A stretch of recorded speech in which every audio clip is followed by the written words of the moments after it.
2007년 아주 드물게도 미국과 영국 두 나라가 함께 합작하여 만들어서 내놓은 영화가 있습니다. 1807년에 영국에서 노예 무역 폐지법이 통과된 지 200주년을 맞아서 기념으로 만든 영화인데요. 윌리엄 윌버포즈라는 실제 인물을 그렸습니다. 그렇게 크게 흥행하지는 않았지만 많은 이들에게 감동을 준 작품입니다. 윌리엄 윌버포즈는 영국에서 태어나서 유복한 가정에서 자랐습니다. 18살에 캠브리지 대학을 입학하고 21살에 하원 의원에 당선됐습니다. 그래서 25살에 하나님을 만나게 되면서 인생관과 세계관이 바뀝니다. 하나님의 부르심, 소명을 그때 받았어요. 정치가로 자기 명예와 자기 성공을 쫓아가지 않고 하나님을 섬길 것을 결단합니다. 그래서 가장 좋은 방법으로 정치인으로 가지고 있는 이 정치적인 영향력을 발휘해서 세상의 불의와 싸우는 그런 사명을 감당하기 시작합니다. 1562년에 영국에서 노예 무역이 시작되었는데요. 그 다음에 산업혁명이 일어나게 되면서 엄청난 이 무역, 노예 무역이 이루어집니다. 150년 동안 200만 명이 넘는 노예들이 수입됐습니다. 영국 국가 재정 수입에 이 노예를 무역하는 게 3분의 1을 차지할 정도로 대단한 경제를 이루었습니다. 하지만 윌버포즈는 하나님의 뜻, 모든 인간은 평등하다라는 그 뜻에 따라서 당시 최고의 불이었고 악행이기도 했던 노예 제도를 폐지하는 법안을 냅니다. 그런데 150번이나 낸데 반대가 너무 심한 거죠. 국왕을 비롯해서 국가 권력자들이 계속해서 방해하고 반대했습니다. 하지만 1807년 그가 48살 되는 해에 노예 무역 폐지법이 통과됩니다. 그리고 35년이 지나서 62세가 되었을 때에 노예 제도가 폐지됩니다. 그리고 72살, 72세가 되던 해에 전 세계의 이 대영 제국 전역에서 노예 해방법이 통과되고 2달 지나서 하나님의 그 마지막 부르심을 받고 세상을 떠납니다. 그때 그에게 남겨진 별명이 영국의 양심입니다. 이 영화 제목이 Amazing Grace인데요. 나 같은 죄인 살리신입니다. 우리가 잘 알듯이 이 찬송을 지은 이가 존 뉴턴이라는 분이죠. 근데 이 존 뉴턴 역시 노예 무역상이었습니다. 그 노예선의 선원으로 있다가 노예선의 선장이 된 사람입니다. 배를 타고 가다가 폭풍을 만나면서 내가 죽겠구나 라고 할 때에 하나님의 부르심, calling, 소명을 만납니다. 그리고 이어지는 사명을 감당하기 위하여 사제가, 목회자가 됩니다. 그가 노년에 지은 찬송이 Amazing Grace. 그 가사에 Amazing Grace, how sweet the sound that saved wretch라고 할 때에 나 같은 죄인이라고 했는데 wretch라는 뜻은 사실 몹쓸 놈이죠. 몹쓸 놈. 과거의 노예를 사고 팔았던 몹쓸 놈이었던 나를 그 가사 안에 표현한 겁니다. 앞서서 윌버포즈가 사실 어린 시절에 8살의 아버지가 세상을 떠났는데요. 사실 그를 양육했던 이가 숙부입니다. 근데 숙부의 친한 친구가 존 뉴턴이었어요. 그래서 존 뉴턴은 이 윌버포즈의 영적인 멘토가 돼서 항상 그가 사명을 포기하려고 할 때마다 그만두면 안 된다. 절대 그만두면 안 된다. 신앙인으로 그리고 정치 영역에서 그 영향력을 발휘해야 한다고 계속해서 사명을 일궜기 때문에 그 윌버포즈를 그린 그 영화의 제목이 존 뉴턴의 Amazing Grace가 됐던 것이죠. 훗날에 윌버포스가 자기 삶을 회고하면서 고백한 것이 제 평생 동안, 제 일생 동안 저를 재촉하신 분이 주님이셨습니다. 돌아보니까 내가 한 것 같지만 하나님의 요청이 있었고 명령이 계속하여 나에게 있었기 때문에 내가 그 일을 감당했습니다 라고 말하는 겁니다. 우리가 모이고 우리가 하는 것, 우리가 모이고 우리가 하는 것 같지만 사실 우리를 부르시고 우리를 하게 하시는 분이 하나님이신 줄 우리는 믿습니다. 나를 부르심, 소명이죠. calling이고, 나로 하게 하시는 일, 그것이 사명, 미션입니다. 이 모든 것이 하나님으로부터 비롯됩니다. 하나님의 자녀, 그리스도인, 예수님의 제자, 하나님의 백성, 교인, 신자, 다 같은 말이라 할 수 있는데 반드시 소명이 있고 거기에 이어지는 반드시 사명이 있습니다. 한자로 소명을 보면 불을소의 목숨명입니다. 부름 받은 목숨이고, 사명은 심부름사의 목숨명입니다. 심부름하는 목숨입니다. 소명은 즉 하나님께서 부르신 목숨, 생명임을 깨닫는 것이고, 사명은 하나님께서 그 목숨, 생명에 심을 부린 심을 부리시는 건 심부름이라고 하죠. 그 심은 힘에서 나왔습니다. 그 생명의 힘을 부르시는 것을 이루는 것을 사명이라고 합니다. 그래서 소명이 늘 먼저 있고, 소명이 있다면 반드시 사명이 있고, 사명이 있다면 분명한 그 사명 안에 사역들이 있어요. 이 시대 하나님의 사람이요 예수 그리스도의 제자요 하나님의 백성이고 하나님의 사람 된 우리가 소명을 느끼면서 사명을 이루어가기를 원하는 겁니다. 이제 출애굽기 말씀을 함께 나누게 되는데, 출애굽기를 여는 부분에 보면 이스라엘 백성들이 애굽에서, 이집트에서 생육하고 번성하였음을 우리에게 알려줍니다. 이것은 창세기를 열고 하나님께서 그 백성에게 하신, 그 피조세계에 하신 생육하고 번성하라는 말씀이 이제 출애굽기에 와서 성취되고 있음을 우리에게 보여주고 있는 것이죠. 하지만 비록 그렇게 그들이 강성했지만 그들은 우상의 땅 애굽에서 죄의 매인 노예로 살고 있었습니다. 그들을 약속하신 땅으로 다시 데려오시는 것이 하나님의 꿈이었고 하나님의 계획이고 그것을 선포하고 이행하시죠. 그런데 그저 그들이 가나안이라는 좋은 땅, 살기 좋은 땅에 살게 하시는 것이 하나님의 꿈 계획이 아니라 하나님의 말씀이 다스리시는, 통치하시는 하나님의 백성의 공동체, 사람의 말이 아니라 하나님의 말씀이 통치하시는 백성들의 공동체를 그 가나안 땅에 세우시라는 것이 하나님의 꿈이고 계획이었던 겁니다. 그 출애굽의 이유가 무엇이냐? 좋은 가나안 땅에 가는 것이 목적이 아니라 출애굽 자체의 그 목적과 이유는 하나님의 백성을 만들어서 그들이 하나님을 예배하게 하는 것이 그 출애굽의 목적이었습니다. 하나님께서 그 꿈과 계획을 위해서 이제 모세를 택하시고 호렙산으로 부르시죠. 뒤에 무디 선생의 모세를 이렇게 해석한 것을 보면 모세의 전체의 생애를 세 가지의 단계로 나눕니다. 첫 번째는 something의 단계입니다. something. 왕궁의 왕자로 살면서 내가 내 능력으로 뭔가 something을 할 수 있다라고 느끼는 때입니다. 두 번째는 nothing의 단계입니다. 이제 광야의 목자로 살면서 내가 내 능력으로는 이제 뭣도 할 수 없겠구나, 무엇도 어떤 것도 할 수 없겠구나라고 느끼는 그런 때입니다. 마지막 그 세 번째는 everything의 단계인데, 내가 내 능력이 아니라 하나님의 능력으로는 내가 모든 어떤 것도 할 수 있겠구나라는 그런 경지입니다. 그래서 하나님께서는 내가 원하면 내 능력으로는 뭐라도 할 수 있겠구나라는 모세를 왕궁에서 빼내시죠. 그래서 다 버리고 다 벗기십니다. 나띵의 단계에 내리십니다. 그리고 광야에서 모세에게 다시 소명을 주실 때에 이미 다 내려놓게 하시고 다 벗기셨는데 마지막에 모세 너 신을 벗으라고 하시죠. 그가 마지막에 그 광야의 상황에서 자기를 보호하고 방어할 수 있는 필수품, 이건 정말 있어야 되겠다, 이것만은 안 됩니다라고 했던 그 신발, 그래서 사실은 그의 삶에서 가장 부정하고 가장 더러웠던 그 신발을 벗기시는 겁니다.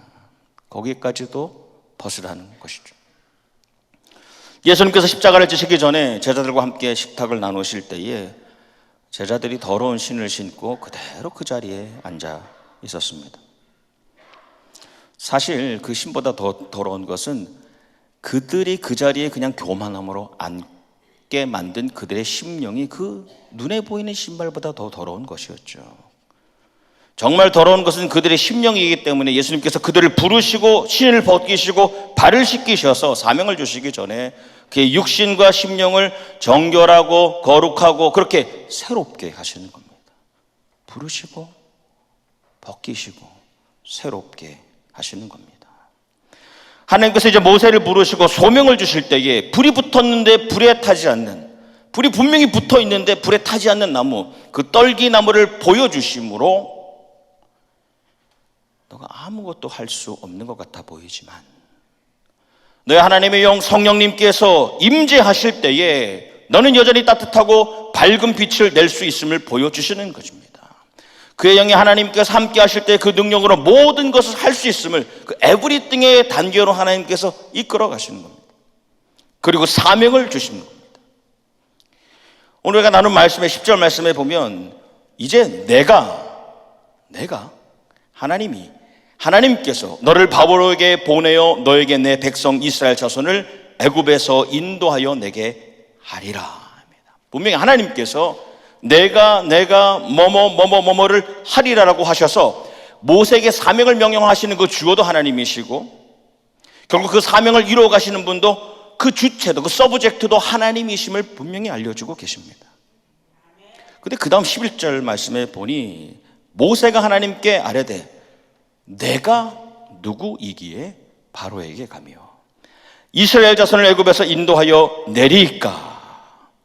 모세는 내가 어떻게 하리까, 내가 어떻게 하겠습니까?로 결국 그에게 주어진 그 사명의 주어 역시 자신이 되는 것이고 결국 그 사명을 이뤄갈 것도 자신이기 때문에 할 수 없겠다라고 변명하는 겁니다. 오늘 말씀의 제목이 내가 그리고 내가인데 처음에 내가는 하나님께서 하시는 내가이고 그 다음에 내가는 모세가 내가 어떻게 합니까?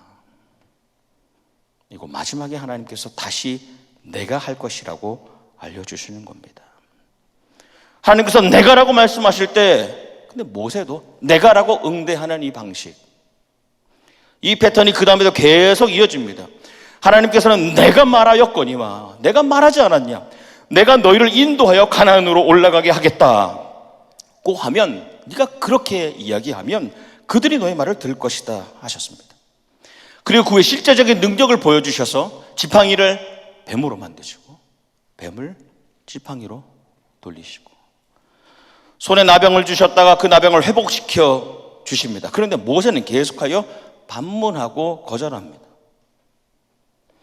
하나님께서는 내가 너를 불렀고 소명 주심이죠. 내가 너를 불렀고 너의 신을 벗겼고 너를 새롭게 하였고 이제 내가 너를 통하여 할 일을, 바꿔 말하면 내가 너를 통하여 할 일을, 너를 통하여 결국 내가 할 일을 알려주십니다. 사명을 주십니다. 근데 모세는 내가 못하겠습니다 라고 응답합니다. 사실 내가 못하겠습니다 라고 하지만 안 하겠다는 것이죠. 못하는 것이 아니라 안 하는 겁니다. 거부하고 불순종하는 겁니다.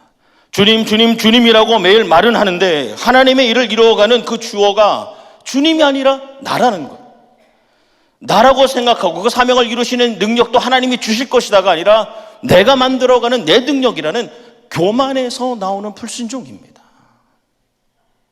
모세가 반문하고 거절하고 거부하고 불순종하는 것, 여러분 이 모습이 저와 여러분 모습 아닙니까? 계속하여 반문하고 때로는 거절하고 거부하고 불순종합니다. 조금도 쓰임받기를 싫어합니다. 조금이라도 섬길받기를 좋아합니다. 조금이라도 쓰임받기를, 조금이라도 드리는 것을 싫어하고 조금이라도 받고 조금이라도 섬김받기를 좋아하는 우리의 모습이지 않습니까?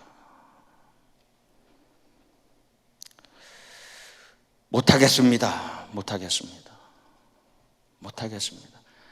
주님 못하겠습니다라는 말은 말에 맞지가 않습니다. 주님이라고 인정하면서 주님의 일을 내가 못하겠다는 것은 못한다는 것이 아니라 안 하겠다는 것이죠. 예수님께서 부활하시고 갈릴리 호숫가에 먼저 가셔서 제자를 다시 부르시죠. calling. 다시 부르십니다. 친히 불을 피우시고 그 따뜻한 모닥불을 피워주시고 베드로에게 물으시죠. 그를 다시 불러서 소명을 주시고 물으십니다. 내가 나를 사랑하느냐? 3번을 물으심으로 3번을 새롭게 하시는 겁니다. 내가 나를 사랑하느냐? 네, 제가 주님을 어떤 것들보다도, 이 어구보다도, 이 어선보다도 주님을 사랑합니다. 네, 제가 어떤 사람들보다도 주님을 사랑합니다 라고 고백할 때에 사명을 주시잖아요. 내 양을 먹이라. 내 양이 아니라 내 양을 먹이라 합니다. 너에게는 양이 없어. 내 양을 먹이라. 내 양을 치라. 내 양을 먹이라라고 응답하십니다. 사명을 주세요. 그리고 이어지는 주님의 말씀이 너가 사역할 때에 네가 젊을 때는 스스로 띠를 띠고 네가 가고 싶은 곳으로 갔지만 내가 늙어서는 다른 사람이 너를 띠띠우고 내가 원치 않는 곳으로 끌고 가게 될 것이다. 내가 바라지 않는 곳으로 끌고 가게 될 것이다. 그것이 내가 하는 일이다 라고 말씀하시는데 베드로까지 주변을 돌아보니까 말씀에 주께서 사랑하시던 제자 그 요한이 뒤에서 따라오는 겁니다. 그래서 묻잖아요. 주님, 저는 그렇다 하더라도 저 사람은 어떻게 되나요? 라고 물을 때 주님의 마지막 응답이 내가 올 때까지 그가 살아있기를 내가 바란다 한들, 내가 다시 올 때까지 저 제자가 요한이 그때까지도 산 길을 내가 원한다고, 내가 바란다고 한들 그게 너랑 무슨 상관이냐? 너는 나를 따르라 라고 말씀하시면서 요한복음이 마칩니다. 그리고 바로 이어지는 사도행전에서 주님께서 그 베드로의 그의 목숨의 힘, 목숨, 생명의 심부름, 그것을 위하여 마음껏 주님께서 사용하시지 않습니까? 오늘 떨기나무 불 앞에서 이어진 하나님과 모세의 대화, 그 대화의 마지막 부분에 보면 모세가 또 변명을 합니다. 세 번역의 말씀으로 보면 이렇습니다. 주님 죄송합니다. 이렇게 말해요. 주님 죄송합니다. 저는 원래 말재주가 없습니다. 입이 둔하고 혀가 무딘 사람입니다. 주님 죄송합니다. 가끔 저를 찾아오셔서 죄송합니다라고 하신 분들 계세요. 못하겠습니다. 저는 그럼 이렇게 답을 합니다. 저에게 죄송할 것이 없습니다. 저한테 죄송할 게 뭐가 있어요? 그대를 부른 분이 하나님이시고 그대에게 사명을 주신 분이 하나님이신데 같은 한 영 안에서 같은 응답을 받는다면 저에게 무엇이 죄송합니까? 분명히 하나님의 응답을 받고 충분히 기도하시고 그 응답을 듣고 오셨을 텐데 목사에게 죄송할 것이 무엇이 있습니까?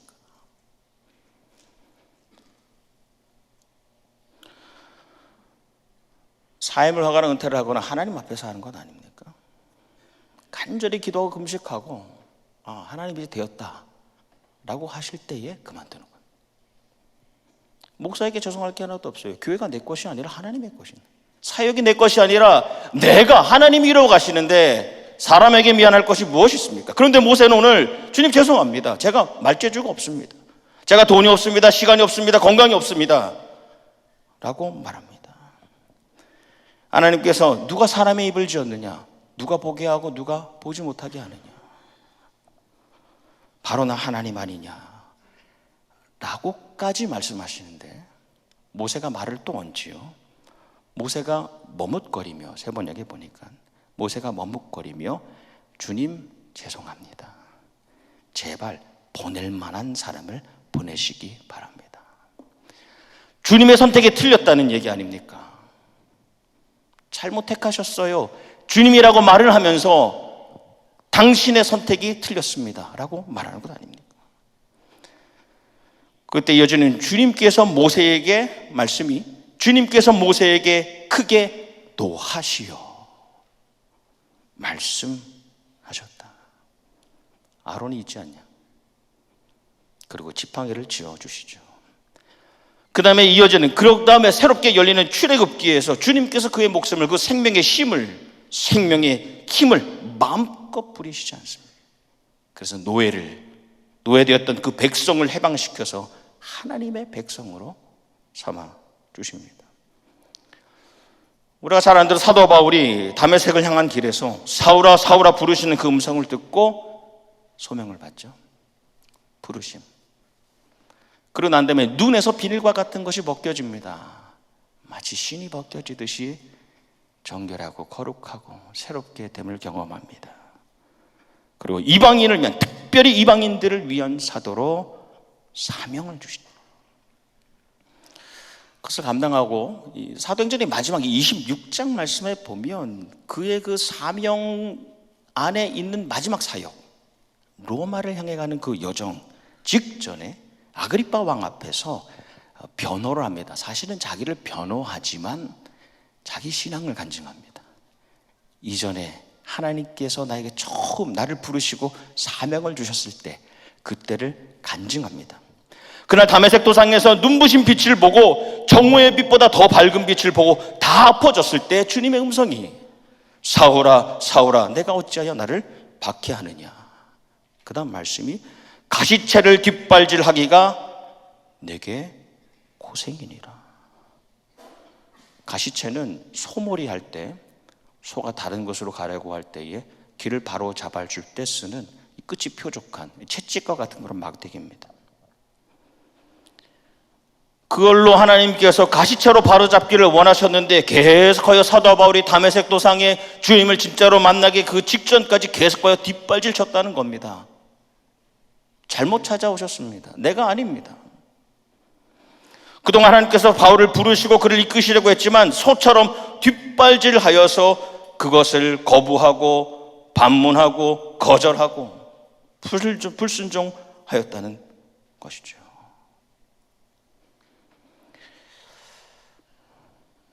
오늘 우리가 나눈 말씀의 12절 말씀에 내가 반드시 너와 함께 있으리라. 내가 그 백성을 애굽에서 인도하여 낸 후에 너희가 이 산에서, 이 호렙산, 이 신의 산에서 하나님을 섬기리니 이것이 내가 너를 보낸 증거니라. 사실 이 말씀은요, 일반 상식으로는 이해가 되지 않는 말씀입니다. 말이 안 돼요. 장차 이제 출애굽하게 될 그 백성들이 이 호렙산에 와서, 이 신의 산에 와서 나를 예배하게 될 때에, 여기서 십계명을 받고 율법을 받고 나에게 제사를 드릴 때에 지금 내가 너를 불렀다는 것의 증거가 될 것이다 라는 말씀이니까 지금 당장은 증거가 없다는 것이죠. 아무 증거 없다는 겁니다. 아무 증거 없어도 믿음만을 가지고서 가라는 것이죠. 모세가 믿음으로 순종하여 사역으로 나아가기를 위한 요청이고 주님의 명령입니다. 아들 이삭이 정말 하나님의 약속이고 이 녀석이 죽는다 해도 다시 살아날 것이라는 그 증거, 그것을 확인하기 위해서는 아브라함이 믿음으로 순종하여 모리아산에 갔어야 됐습니다. 아무 증거가 없어요. 그가 살아날 것이고 거기서 그 모리아산 수풀에 걸린 양을 가지고 제사 예배 드릴 것에 대한 아무런 증거가 없었습니다. 하지만 믿음으로 순종하여 갈 때에 모리아산에 메어있는 양으로 드리는 예배까지 나아갈 때에 하나님께서 말씀하신 이 아들이 약속의 아들이었구나, 죽어도 살려주실 것이구나 라는 증거를 받게 되는 겁니다. 그날의 모세를 또 사무엘과 다윗, 이사야와 다니엘, 베드로와 바울을 부르시고 신을 벗기시고 눈의 비늘을 벗기시고 정결하게 하시고 거룩하게 하시고 새롭게 하시며 사명을 주신 그분, 그 하나님께서 오늘 누구를 부르시는가요? 내 아내도 내 남편도 아니요 내 자녀도 아니요 나를 부르시고 나를 정결케 하시고 나를 사용하기를 원하십니다. 영적으로, 물적으로, 인적으로 하나님께서 나를 부르시고 나를 사용하기를 원하십니다. 내가 누구를 보내며 누가 우리를 위해 갈고, 주님의 그 요청과 명령에 주님 잘못 택하셨어요가 아니라 주님, 내가, 저희 가정이, 우리 나성영락교회가 여기 있습니다. 응답하고 그 목숨과 생명이 닿을 때까지 심부름, 그 힘을 쓰임 받는 그런 교회, 그런 가정, 그런 인생이 되시기를 주님의 이름으로 축복합니다. 우리는 다 이미 소명을 받은 자입니다. 소명을 다 받았습니다. 그리고 하나님께서 사명을 주셨습니다. 여전히 세상에는 얼마나 노예와 같은 삶을 살고 있는 이들이 많지 않습니까? 노예같이 살아가는 수많은 이들을, 노예가 아니요, 이미 출애굽한 백성으로, 하나님의 백성으로 그들이 만들어가는 공동체, 하나님의 나라로 이끄는 거룩하고 아름다운 사명, 그리고 사명 안에 있는 구체적인 사역들을 감당하는 오늘의 사명자로 살아가는 저와 여러분, 우리 모두가 되시기를 주님의 이름으로 축원합니다. 아멘. 기도하겠습니다.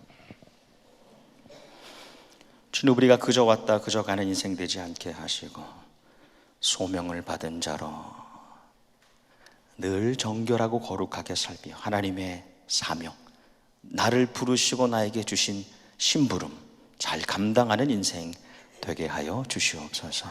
사명자의 모임 우리 나성영락교회가 이때에 하나님께서 부르신 생명 살림과 영혼 구원의 사역을 잘 감당케 하여 주시옵소서. 예수님 이름 받들어 기도합나이다. 아멘.